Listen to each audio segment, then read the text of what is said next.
হে everyone, আরও একটা ছোট মিনি ব্লগে তোমাদের সবাইকে অনেক স্বাগত। শীত তো পড়েই গেল, কি বলো? আমি এক থালা মাটির প্রদীপ হাতে নিয়ে কেন দাঁড়িয়ে আছি বলো তো? এইগুলো হচ্ছে প্রদীপ দান হবে আজকে আমাদের বাড়িতে। তাই তো ভোর 5:30 থেকে উঠে শাড়ি টাড়ি পরে রেডি হয়ে দাঁড়িয়ে আছি। কিন্তু যারা আসার কথা তাদের কোনো পাত্তা নেই, তার কারণ প্রত্যেক বাড়িতেই আজকে দীপদান হবে। দিনটা ছিল কার্তিক পুজোর আগের দিন। কার্তিক মাস তো প্রায় শেষ, কি বলো তোমরা? তাই এই লাস্ট সময়েতে প্রত্যেকেই বাড়িতে দীপদান দিচ্ছে, সেই জন্যই একটু দেরি হচ্ছে হয়তো। আমি বসে বসে ধৈর্য হারা হয়ে একটা নতুন প্রদীপ, ঘিয়ের প্রদীপ জ্বালাবো বলে নতুন প্রদীপ বার করে সব কিছু রেডি করে রাখছি। এদিকে বাতাসাও ঢেলে দেবো ভাবছি।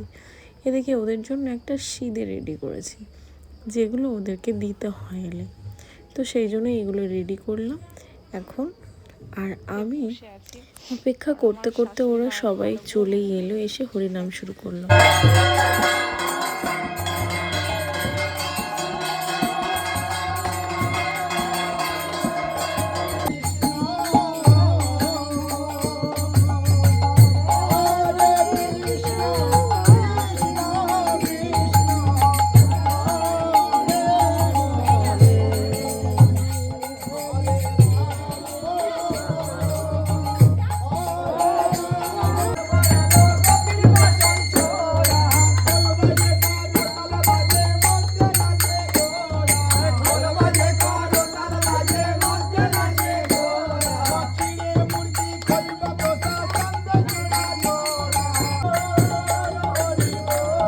তো সবাই প্রদীপ টদীপ জ্বালালো, মানে ঘিয়ের প্রদীপ দিল। তো কার্তিক মাস প্রায় শেষ বললেই চলে। তো ব্লগটা এখানে এন্ড করছে, একটা ছোট্ট মিনি ব্লগ ছিল।